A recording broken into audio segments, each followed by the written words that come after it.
Здравствуйте, друзья! Вы смотрите канал Trader Paradise, и мы вам предлагаем наш очередной обзор рынка Форекс на предстоящую неделю. Начнем традиционно с пары евро-USD, и давайте сразу же рассмотрим старший таймфрейм, рассмотрим дневной график. Что у нас тут есть? В общем, ситуация у нас следующая. После пятиволнового импульса немного детально рассмотрим эту картину, так как, возможно, у нас есть люди, которые не видели наши предыдущие обзоры, поэтому рассмотрим чуть детальнее. В общем, есть у нас импульс пятиволновой и есть вот такая вот тройка вниз. После чего пошло импульсное движение, которое можно, кстати, рассмотреть как импульс, а также как тройку. Да? Поэтому рассмотрим один из вариантов, что это у нас первая волна импульсная, и это коррекция к этой волне. Пока не будет пробит этот минимум, это движение считается у нас коррекционным к этому импульсу. Так, это один из вариантов.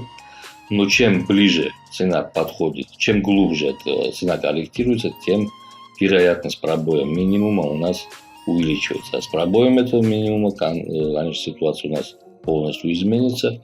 Уже надо будет рассматривать это не как импульс, а как тройку в рамках волны X. И это у нас будет волна Z. При пробое этого минимума, возможно, мы увидим, а этот минимум у нас цена 1.17, возможно, мы увидим и достижение уровня 1.16. После чего, конечно, все это движение, естественно, у нас коррекция к этому пятиволновому импульсу, и поэтому после всех этих коррекционных движений, естественно, продолжение восходящего тренда у нас должно продолжиться с пробоем максимума. Вот такая вот у нас ситуация. А давайте сейчас уже на низком таймфрейме рассмотрим более детально, что можно ожидать на следующей неделе. Да? Итак, 4-часовой график. Что у нас было на прошлой неделе? Мы прекрасно помним, что мы пришли к выводу, что это у нас все-таки А, Б, треугольник в рамке Б, и С у нас пошло в виде, конечно, диагонали, в виде КДТ. Первая, вторая, третья, четвертая, и вот у нас 3, 4, 5 мы считали, и здесь можно было уже начало уже восходящего тренда отсюда могло начаться, но пятая волна у нас немного не то что усложнилась, а не завершилась. Получилось так, что вот, следовательно, еще одну тройку вниз мы должны ожидать. То есть обновление минимума вот этого нового лоу мы должны получить, чтобы у нас пятая волна сформировалась полностью. Так как мы знаем, что в КДТ все волны идут тройками, поэтому еще одной волны вниз у нас тут не хватает. Повторюсь, все это не должно пробивать наш минимум, который вот у меня тут обозначен, цена 1.17. При пробое этого минимума, повторюсь, все уже меняется и нужно рассматривать как коррекционное движение. Вот это движение уже не как импульсное, а как коррекционное. И новая волна, W X, и здесь уже будет у нас волна Z. Вот такая ситуация по евро.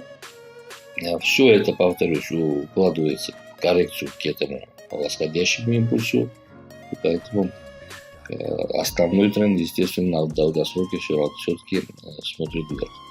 Что нам делать? Как нам поступить? Входить в рынок, не входить? Знаете, у нас есть кто торгует на средний срок и долгосрок. Единственный способ, единственный сигнал, один из немногих. В общем, у каждого своя, конечно, стратегия. Получить импульсное движение пятерку наверх, подождать коррекции и только потом входить в рынок. Только этот импульс должен быть такой, не типа вот такого маленького импульса коррекции. Довольно-таки внушительный, после чего после коррекции уже по сетке Фибоначчи, по отбойным свечам и так далее и тому подобное искать точки входа. Пока что входить в рынок, здесь сигнала по волнам нет. Если кто торгует внутри дня, там, конечно, уже можно найти много вариантов заработать несколько пунктов ключей, хотя бы вот от уровня и так далее и тому подобное. Здесь 15 пунктов спокойно можно взять в течение дня. Так, давайте перейдем на фунт. В общем, все, по-моему, все понятно, да? Ожидаем пробой минимума, ожидаем рост, после чего после коррекции вход в рынок. А так, при пробое минимума нужно ожидать достижения уже уровня 1.16. Пробой, естественно, может быть и ложным. Мы знаем, кто торгует от уровня. Ложный пробой – частое явление. Но, согласно волновой теории, обновление лоу – это все равно считается пробоем, так как уже эта волна коррекционная никак не может быть больше импульсной волны. Поэтому при пробое картина меняется, и считать это за импульс уже не получится. Итак, британский фунт. Ну, о фунте тут говорить, в принципе, не очень много можно сказать, так как картина похожая, но с одним отличием. Тут у нас, вы знаете, есть тоже пятерка, и давно мы повторяемся. Вот это движение коррекционное мы считали недостаточным для этого импульса, то есть мы должны были или получить глубже коррекцию, или же растянутую по времени. Мы получили растянутую по времени коррекцию. Тройка, еще одна тройка, и возможно после чего и начнется рост пробоем пятой волны, максимум пятой волны. Да? А что на младшем таймфрейме, на 4-часовом, тут цена флетит. И на самом деле всю эту картину, если мы начнем разбирать все варианты, которые тут можно ожидать, это у нас займет уйму времени.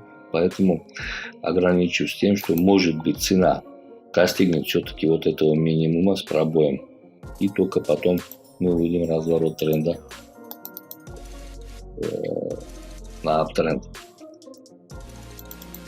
Вот, считали мы здесь возможно начало пятерки коррекции и войти в рынок, но коррекции не произошло. Ситуация похожая, да, пробит минимум, следовательно, это движение коррекции к этому никак не может быть, оно есть продолжение вот этого нисхождения.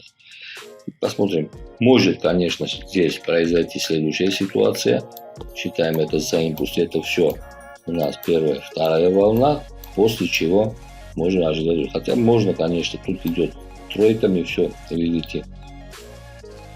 Поэтому отсюда также можно ожидать разворот и рост. Но, на мой взгляд, более ожидаемая ситуация с пробитием минимума, так как чем цена приближается к уровню, тем вероятность, что она достигнет этого уровня, увеличивается. Вот такая ситуация у нас по фунту. Давайте, что у нас дальше на очереди. USD JPY, японец, корректируется, как мы предполагали, после достижения, после сформирования пятой волны в виде конечной диагонали. Одна тройка вниз, тут коррекция, следовательно, нужно ожидать еще одну тройку вниз. Но если учитывать корреляцию, если мы ожидаем евро и фунт, пробивая с пробитием минимума, то есть ослабление, то есть укрепление американской валюты, следовательно, тут нужно ожидать роста. Но не всегда так получается. Здесь пока по ситуации видна вот следующая картина. Одна тройка вниз, в коррекции еще одну тройку вниз можно видеть. Или же, может, тут мы получим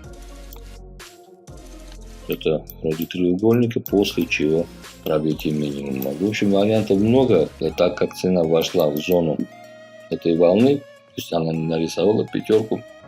Можно, конечно, ожидать, что и здесь закончилась коррекция, отсюда можно прямо ожидать рост. Да? Вот такое вот что-то в этом роде. Но пока что, я думаю, все-таки пробитие минимум можно ожидать. Так как давайте посмотрим старший таймфрейм. Дневной, да.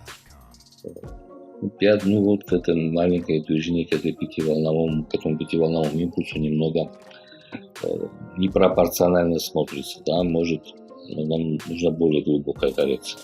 Думаю, USD JPY будет все-таки корректироваться в нисходящем направлении. USD Канада у нас на очереди. Тут ситуация немного у нас усложняется тем, что по самом деле вроде бы да, все идет нормально, как мы предполагали. Кстати, можем мы еще раз посмотреть, что мы предполагали отбой от этих уровней, что и получили мы. То есть у нас формировался вот такой флэт ABC, это недельный график, напомню, тройка, пятерка. И отсюда мы ожидали рост. Это было вполне ожидаемый, потому что уровень исторически сильный. Есть у нас движение на дневном графике, вроде бы как тройка, хотя на 4-часовом. Мы с вами, помните, детально смотрели и это движение, и увидели, что это на часовом пятерка, 1, 2, 3, 4. Единственное, что у нас не сходилось, то, что четвертая волна тут у нас пошла вроде как пятеркой, хотя опять-таки на часовом мы рассмотрели, что это все-таки может быть тройкой, да, и что как разбить эту пятую волну.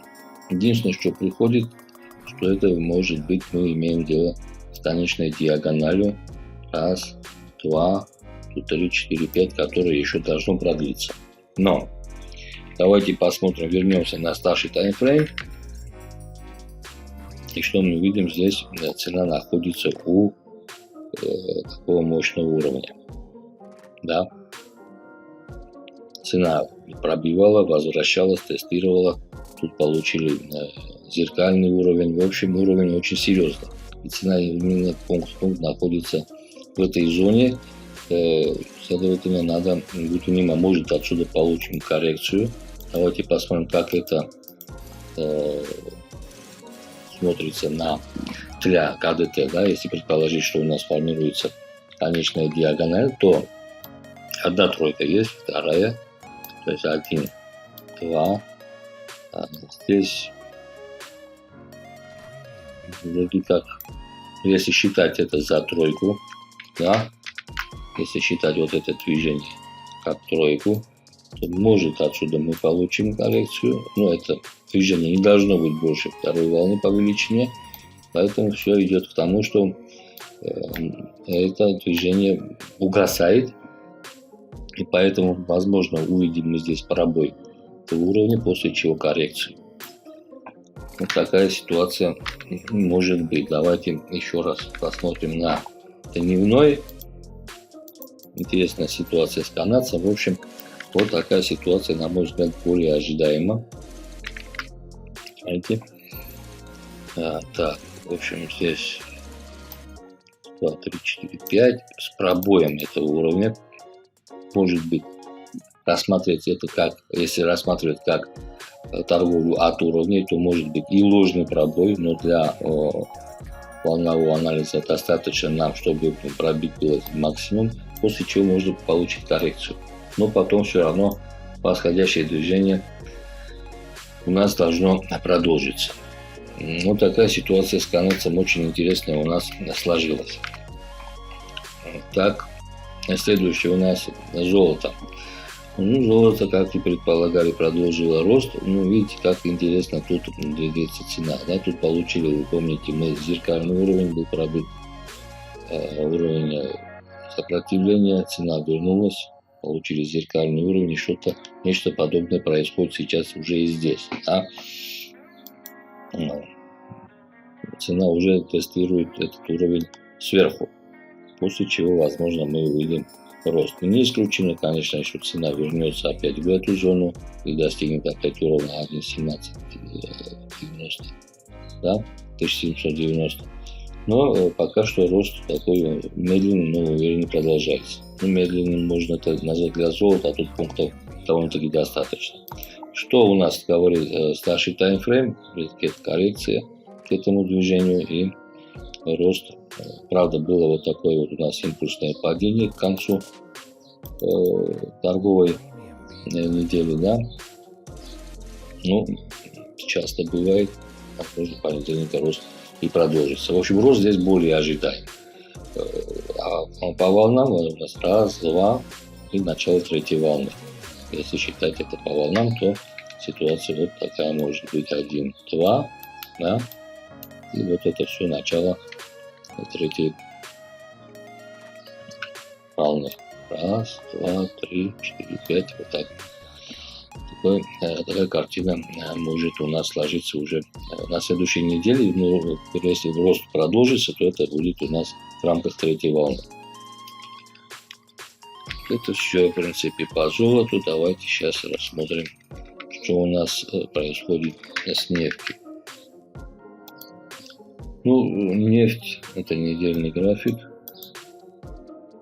Давайте это дневной. О чем он нам говорит? Ну, вот это движение считать началом разворота немного рановато, да? Но, однако, я обратил внимание на следующее. Посмотрите, внес на недельный график, тут у нас вроде бы как складывается дивергенция, да? А на недельном графике дивергенция очень, на мой взгляд, серьезный сигнал. Если посмотреть историю, ну, нефть немного другая тема, вы знаете прекрасно. Но все-таки всегда отрабатывает. Посмотрите, здесь хоть и медленно, но все-таки рост какой-то у нас пошел. Да? На недельном дивергенция работает очень практически безошибочно. Может будет еще один пробой, там не знаю, но то, что разворот приближается, на мой взгляд, тут есть много предпосылок считать, что вот-вот уже скоро, возможно, мы увидим, если не полностью разворот, но коррекцию к этому движению, что более ожидаемо, так как это у нас все-таки импульс раз, два, три, 4, 5, поэтому коррекцию к этому движению уже можно ожидать. Тут сигналов много, достигнут уровень, есть дивергенция, в общем, на недельном графике, подчеркиваю, но считать вот это малое движение к развороту, конечно, немного рановато. Но все-таки, вот я думаю, все-таки у нас цена должна скорректироваться, и мы, возможно, увидим достижение уже, возможно, вот такие движения, что характерно нефти, мы, возможно, увидим, если не на следующем, то в ближайшем будущем. Хотя для того, что для таких движений, естественно, должны быть какие-то новости, какие-то решения экономические или другого. Но не дай бог, конечно, какие-то там стихийные бедствия, что тоже влияет на цену нефти. В общем, ситуация такова у нас, друзья. На этом мой небольшой обзор завершен. Я благодарю всех, кто смотрит. Я очень буду рад, если этот обзор чем-то вам помогает в вашей торговле. Удачи вам, друзья. Увидимся через неделю. С наилучшими пожеланиями.